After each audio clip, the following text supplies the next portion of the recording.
دروس قرآن کا سلسلہ جاری ہے۔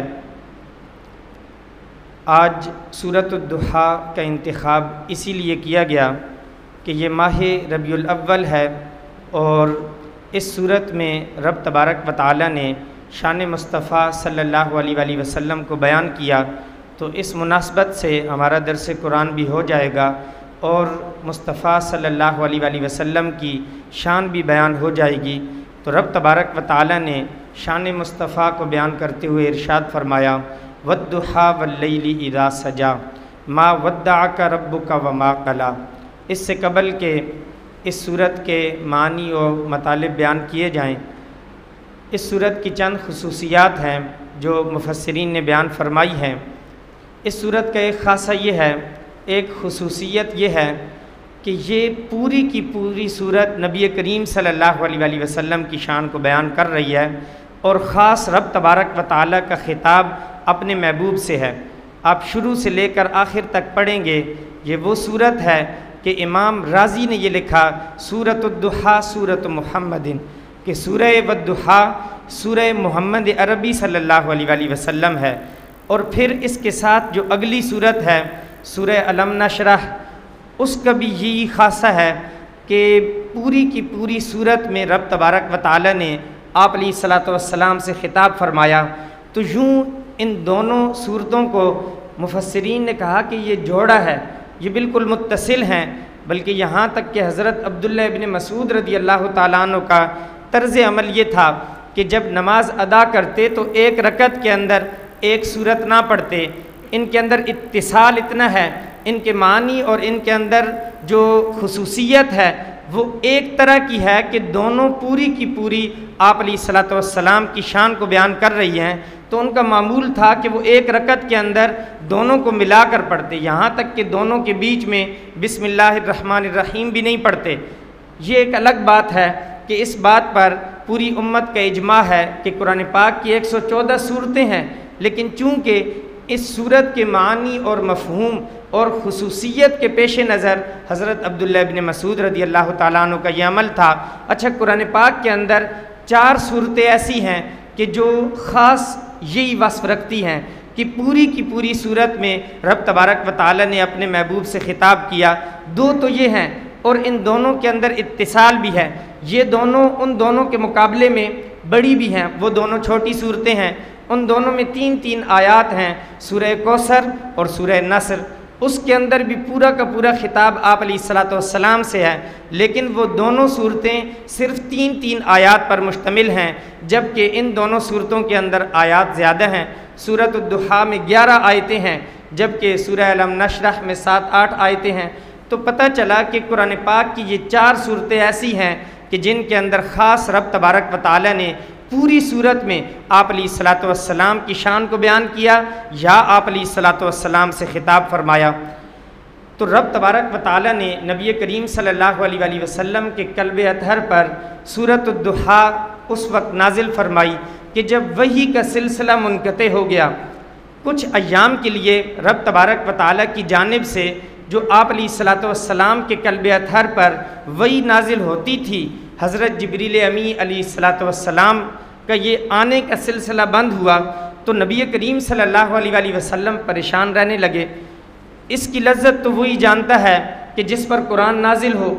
وہ شخص کہ جو ہر روز صبح کے وقت صبح کی ابتدا تلاوت کلام الہی سے کرتا ہے، اگر کسی دن اس کی صبح تلاوت کلام الہی سے رہ جائے تو پورا دن اس کو لذت محسوس نہیں ہوتی۔ تو اس کی لذت کہ جس کے دل پر قرآن نازل ہوتا ہو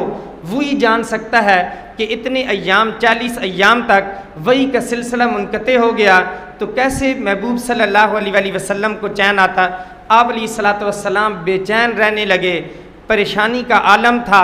آپ علیہ الصلوۃ والسلام ویسے ہی اداس تھے، لیکن دوسری جانب سے کفار کی طعنہ زنی شروع ہو گئی۔ کفار نے آپ علیہ الصلوۃ والسلام کو برا بھلا کہنا شروع کر دیا، یہاں تک کہ ابو جہل کی بیوی ام جمیل اور دیگر نے یہ کہا کہ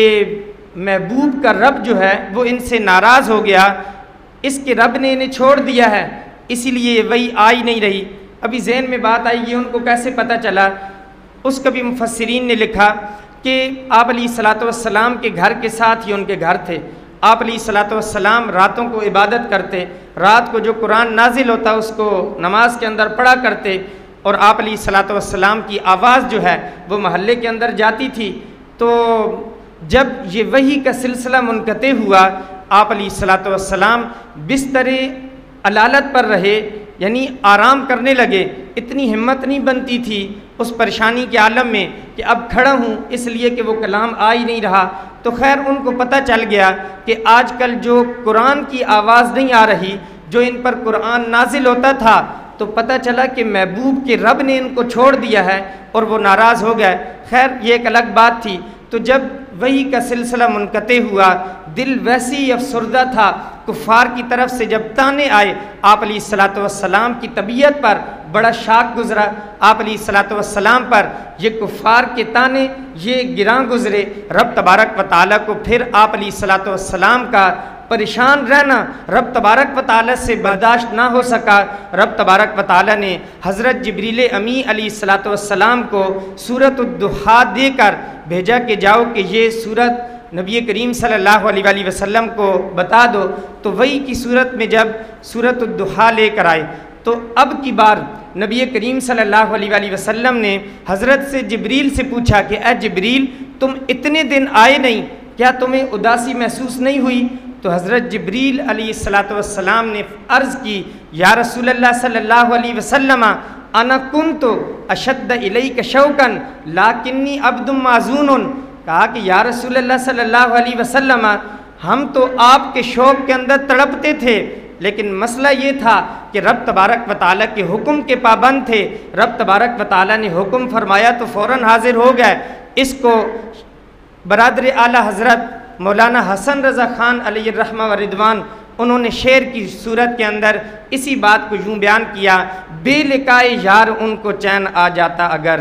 بے لقائے یار ان کو چین آ جاتا اگر، بار بار یوں آتے نہیں جبریل سدرہ چھوڑ کر۔ آپ علیہ الصلوۃ والسلام سے اس قدر ان کو الفت تھی کہ سدرہ کو چھوڑتے تھے لیکن رب تبارک و تعالیٰ کے حکم کو بجا لاتے۔ آپ علیہ الصلوۃ والسلام کے شوق کے اندر فوراً آتے۔ تو وہی نازل ہوئی والضحیٰ واللیل اذا سجا۔ رب تبارک و تعالیٰ نے نبی کریم صلی اللہ علیہ وآلہ وسلم کے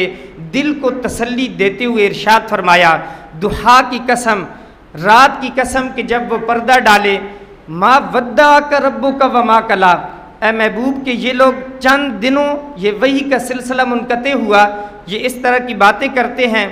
آپ کے دل کو دکھاتے ہیں، نہ ہی آپ کے رب نے آپ کو چھوڑا ہے، نہ ہی آپ کا رب آپ سے ناراض ہے، نہ ہی ناپسند جانا ہے، نہ ہی مکروہ جانا ہے۔ تو یہ تو تھوڑے سے دنوں کی بات تھی، لیکن آپ علیہ الصلوۃ والسلام کی آگے صورت کے اندر رب تبارک و تعالیٰ نے اتنی بڑی شان بیان فرمائی کہ کفار کے منہ پہ تماچا تھا کہ یہ تو چند دن 40 دن تھے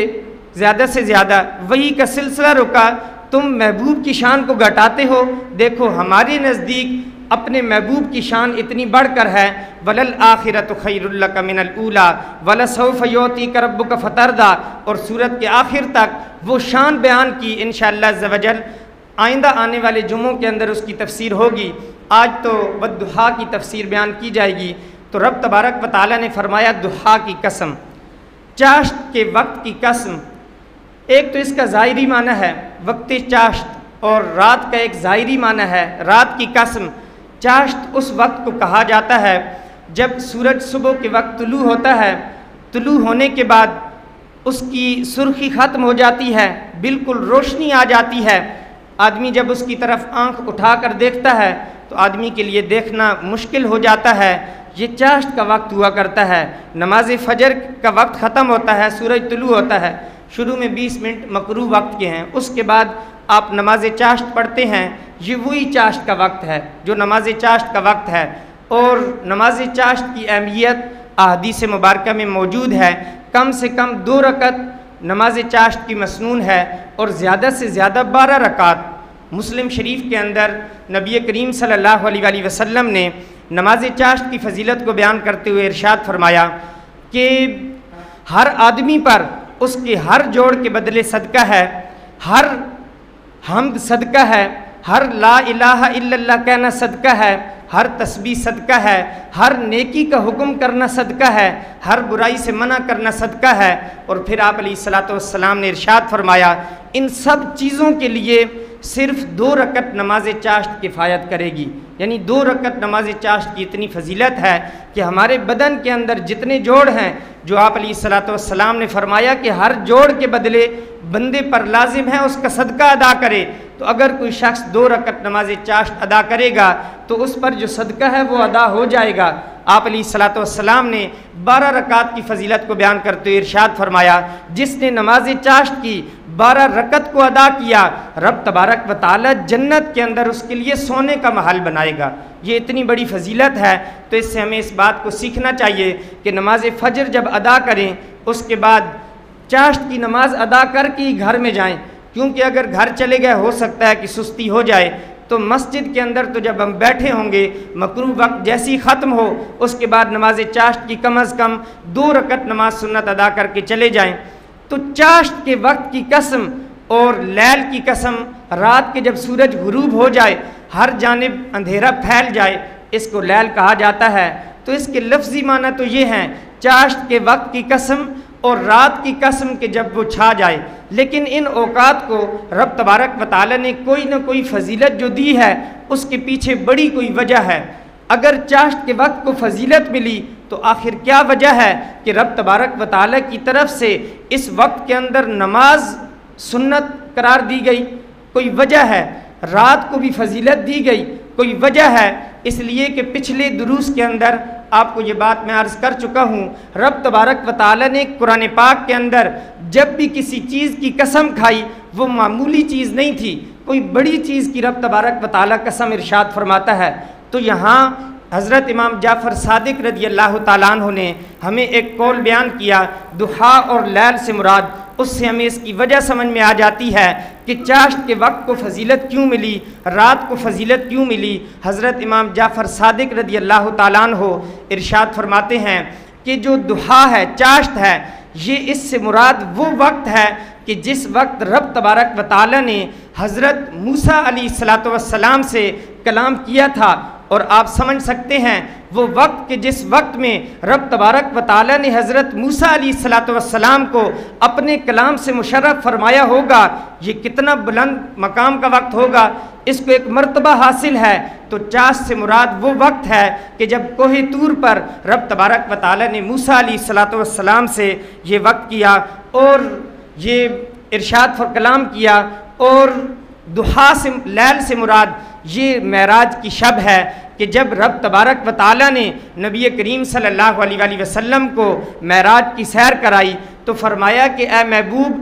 دن کی بھی قسم اور رات کی قسم کہ دن کے اندر، اب اگر اس کو ہم اگلی آیت سے ربط کریں کہ ما ودعک ربک وما قلی، اے محبوب کے دن کی قسم کہ جب وحی نازل ہوتی تھی، جب وہ روشنیاں تھی، دن روشن ہوتا ہے، اس وقت بھی رب تبارک و تعالی کی کوئی حکمت تھی، میں رب ہو کر کہہ رہا ہوں، اس وقت بھی کوئی حکمت تھی۔ اور رات کی قسم جب یہ زمانہ فترت آیا، جب یہ تھوڑا سے وحی کے ایام یہ روشنی اندھیرے میں بدل گئی، جب وحی نہیں آئی تو یوں سمجھے کہ یہ رات کا سماں ہے، اس کی قسم کہ نہ ہی آپ کے رب نے آپ کو چھوڑا ہے، نہ ہی آپ کے رب نے آپ کو مکروہ جانا ہے۔ اچھا، مفسرین نے اس کے تحت اور بھی بے شمار اقوال بیان کیے ہیں۔ حضرت شاہ عبدالعزیز محدث دہلوی رحمۃ اللہ علیہ بڑے عظیم پاک و ہند کے اندر ان کا بڑا نام ہے، انہوں نے تفسیر لکھی ہے تفسیر عزیزی، اس کے اندر چند اقوال بیان کیے ہیں۔ تو ترتیب کے اعتبار سے ایک قول تو حضرت امام جعفر صادق رضی اللہ تعالیٰ عنہ کا آپ نے سنا، دوسرا قول یہ ہے کہ ضحیٰ سے مراد آپ علیہ السلام کی ولادت کا دن ہے، جبکہ لیل سے مراد شب معراج ہے۔ یہ پہلا قول حضرت عبدالعزیز محدث دہلوی علیہ رحمہ نے نقل کیا کہ یا رسول اللہ صلی اللہ علیہ وسلم کہ اس ضحیٰ سے مراد جب ہم یہ ملادت کا دن لیں گے تو یہ بھی رب تبارک و تعالیٰ کے نزدیک بڑی عظیم چیز ہے، اس لیے کہ اس دن اتنی عظیم شخصیت دنیا پر جلوہ گر ہوئی، تو اس دن کو بھی عظمت و شان حاصل ہے۔ رب تبارک و تعالیٰ نے ولادت کے دن کی بھی قسم کھائی، شب معراج کی بھی قسم کھائی، کہا کہ اے محبوب یہ تمہیں برا بھلا کہتے ہیں، صرف 40 دن وہی ہم نے روک لی، ہم نے تو